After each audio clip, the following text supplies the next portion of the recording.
Welcome back to my YouTube channel. I thought for today's video that since I have explained the back situation and why I had my third spinal fusion surgery and have been giving you guys regular updates as far as that goes. However, there is this big component to my life that I still have not made a YouTube video about that I feel is very important, and I'm gonna have to upload it into like multiple different sections because it's going to be about my fibrous dysplasia diagnosis story along with everything else that I have been through when it comes to fibrous dysplasia and being disabled, just pretty much everything. For the first part, I just want to talk about what led up to my diagnosis, how old I was, how the diagnosis happened, how I felt about that, how my family felt about that, just pretty much everything. So I'm going to jump in and get started. So to start off, I'm going to tell you a couple of things about fibrous dysplasia. Fibrous dysplasia is a very rare bone disorder where your normal bone tissue gets replaced with fibrous tissue, causing lesions and tumors inside of the bone, creating them to be very fragile, possibly fracture and break. Genetic means it happens when you're inside the womb. A genetic, something with the it's genetic, but it's not hereditary. So hereditary means you can pass it on to your kids, or that it can run in the family. So it's not hereditary, it is genetic. It affects 1 in every 30,000 to 60,000 people. It can affect any bone in your body. It goes hand in hand with another disease called McCune-Albright syndrome, which I do not have, but many people who do have fibrous dysplasia do have McCune-Albright syndrome. And McCune-Albright syndrome is 1 in a million people. So that just goes to show you how rare the disorder is itself. So leading up to diagnosis, I would say I started having pain, complaining of leg pain around age 7.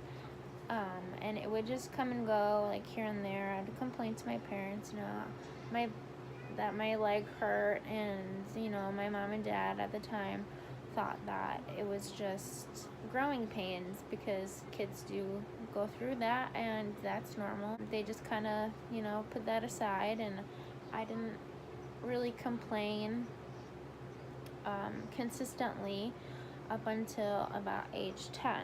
And by age 10, I had developed a permanent limp. My mom says that I was complaining of leg pain daily, and she was having to write notes to excuse me out of the gym. And I just remember, like something was not right.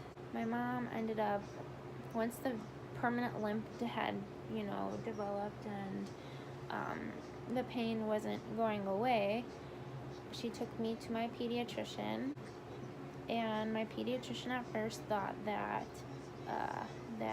maybe my hips were growing too fast or something, and he ordered an x-ray. Didn't think that it was going to be anything crazy, because like what could possibly go wrong when you're 10 years old, right? I remember going down to get the x-ray because the hospital that we were at, there was like a separate pediatric like part of the building, and then we had to go to the x-ray part, so I didn't get to go home. He wanted to, check it out while we were there, so after the x-ray they told us that we needed to stay. And I just remember it taking a really long time for like them to come talk to us. I think my brother was with me, so it was me, my mom, and my brother. I remember it taking a really long time to like be able to see the doctor and to talk to him. And then I remember him coming to grab my mom, and said, I'd like to talk to you first, in private. And I can tell from the look on his face that like something was not right. Something was going on. Although I was 10 years old, I was not stupid, and I said, no, I'm gonna be in the room, like, I want to know what's going on. So got in the room, and my brother was in the room too, and he said that they found tumors in my left femur, and that it was like my bone was like an eggshell, like, in that there was like no healthy bone left. And I think at the time they thought that I could possibly have bone cancer, because they were calling the emergency room at Children's Memorial in Chicago and calling orthopedic oncologists there, and told us that we needed, right after we left the pediatrician's office, that my mom had to take me directly to Children's because this was very serious. I honestly don't really remember much of what went through my head at that point. I think I was honestly terrified, but like at the same time, when you're 10 years old and somebody says like your left femur is full of tumors, it's hard to process as a 10-year-old. You know, you go there for a normal checkup and then they tell you like something is very, very, very wrong. And I remember my mom wanted to use the phone, because this was before we had cell phones, to call my father to tell him what was going on and to meet us immediately at Children's Hospital in Chicago. But I remember her standing next to me on the right side talking to my dad, freaking out, and me looking up at my x-ray of my leg, and I saw my leg, the bone. I was so scared in that moment. It was probably one of the scariest, if not the scariest moment of my life. So my mom ended up taking me immediately, as soon as possible, to Children's in Chicago. I remember they admitted me through the emergency room, and they did blood work. There was doctors coming in all the time, like, just, it was craziness. I remember they couldn't get a vein in my arm. They ended up poking me 3 times, and I remember saying that was my lucky number after that, because like after that point I needed multiple blood draws. But I remember us leaving, and we had talked to orthopedic oncologists that told us that they believed that I had a disease called FIBROUS dysplasia. It's the first time that I ever heard of that name. They weren't 100% positive, but because of my blood work and the x-rays and the specialists, they were 99.9% positive that I did not have cancer, so that was good. However, I was at extreme risk of breaking my femur, and they were so shocked that I hadn't yet, because I had pain for years. I was walking around with this extremely fragile bone for a long time, and they were like really surprised that I had not broken my bone. They gave me crutches, and they told me that I was not allowed to put any weight on my leg whatsoever, because my leg could break in half, my femur bone. So I remember going home on the crutches and telling my friends what had happened, but I don't even think that they really even knew how to process it. I had actually just moved my family and I had just moved from our apartment building into our new townhouse, and I had switched schools. So I was the new kid like in the neighborhood, new kid at school, and then all of a sudden all this crap happens to me, and then I was known as the new girl on crutches. I had to have like all these special accommodations at school. I had to use the wheelchair lift. Like I was on very like restricted activity level. And I remember being in computer class, and someone actually tripped me on purpose, and I almost fell. I had my crutches, and I looked at them, and I got so angry, and I was like, I could have broken my leg you know, like, I literally have tumors in my leg. Like, you could have broken my leg. What the hell? And I don't remember who it was or what they said back, but I don't think they said anything back. I think they were kind of like, whoa.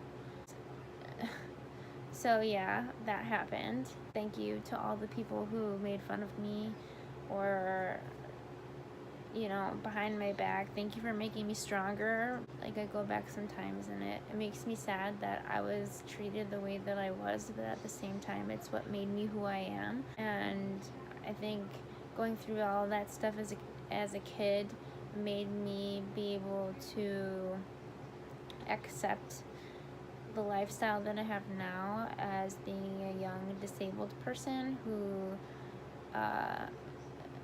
is very rare, has a rare condition, and you look at me and you don't really think that anything is wrong, and then you talk to me and then you find out, and then most people usually feel like crap. But anyways, when all this was happening, I was in 5th grade, and there was a play that we were doing. It was Chitty Chitty Bang Bang. I don't know if anybody knows that, for like if you're a young kid, but if you're older and you're my age or older, then you should know what I'm talking about. And I was supposed to be a dancer, and I couldn't do that anymore, and that broke my heart. So instead of getting to go on stage and learn the choreography that I had spent learning in school, and I had to sit on the sidelines and just sing. And I remember being very sad about that. I had just started ice skating lessons, and that was taken away from me upon this diagnosis. Just a lot of, I felt disappointed when this was all going on. But shortly after diagnosis, I had my first major operation, and they put a rod down into my femur bone, and this was after like having MRIs and CT scans and all this stuff that made the doctors pretty much 100% positive that I had fibrous dysplasia, not anything crazy, any kind of bone cancer or anything. I remember that when I had my first MRI ever, they let me have these like goggles. Yeah, there was like a helmet goggle thing, and I got to watch. They told me to bring in a movie that I wanted to watch during my MRI, and I brought Chitty Chitty Bang Bang with me. Yeah, that was cool. I've never had an MRI since then where I've gotten to watch a movie. If you're work at a hospital, you should get one of those things so that people, instead of listening to just music, they can watch a movie, because that was pretty freaking awesome. So, leading up to the surgery, I was very nervous, and I remember the night before the surgery, my mom coming into my room and me crying to her and telling her that I didn't want to have the surgery. I was scared. I didn't want to have it. Like, I was petrified. And she looked at me and she said, "Nina, if you don't have this surgery, you will be in a wheelchair for your entire life. You have to go through with the surgery. You have to. Everybody's here for a different reason, and this is just something that you have to do. And when you do it, after you do it and you get better, then your leg's not going to hurt anymore, and you're going to be able to be active, and you're never going to have to worry about this ever again." And back then we didn't think that I was, because back then, so it's 2018, so 18 years ago, I was diagnosed in the year 2001, early 2001. And back then, there was limited information on the internet about the disorder. We really didn't know much just by what Google said, because there were computers, but like still there was not a lot of information at all. And my mom found like one support group and used to talk to another mother who had a son who had FD, and then an older gentleman who also had FD, who was on crutches his entire life due to the condition. The doctors told us that I wouldn't have pain, I would be normal after this, it wouldn't grow back. just all these things that now I know aren't true. And I wish that when I had been diagnosed that I had been told the truth, because I thought that, yeah, after having this one surgery that I would never, ever, ever, ever, ever, ever, ever have to worry about it ever again. And that wasn't the case. So I'm going to end this video on that note. In part 2, I will talk to you about my very first surgery. I will talk to you about being in junior high as somebody who had just had major leg surgery. And then I believe in part 3, I'll talk to you guys about what's happened since I became disabled up until this point. Because, like I said, there's just so much that goes into my story that it would be impossible for me to make one video about it. If you have any questions about the disease itself, which is called FIBROUS dysplasia, it's spelled FIBROUS. Dysplasia is spelled DYSPLASIA. That is the disorder that I have. If you want to look it up, I would gladly love it if you did. However, a lot of the stuff that you will see is really scary. Not all the information out there is true, and the disorder affects everybody differently, and I will try to educate you guys as I go along this process of explaining to you what I've been through, how it's affected my life, just everything. I will leave you guys with that. Stay tuned for the other parts of this video. I'm not 100% positive when I'm going to get to the other ones, but they will come.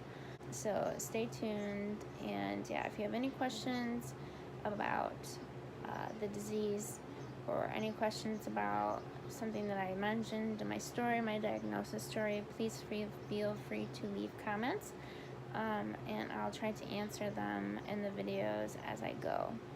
And then obviously you guys know about my spine surgeries that I had in high school, and you guys can revert back to those videos if you're curious. So I will leave you all with that. Thank you so much for watching. Please like and subscribe and do all the things, and I will see you guys later.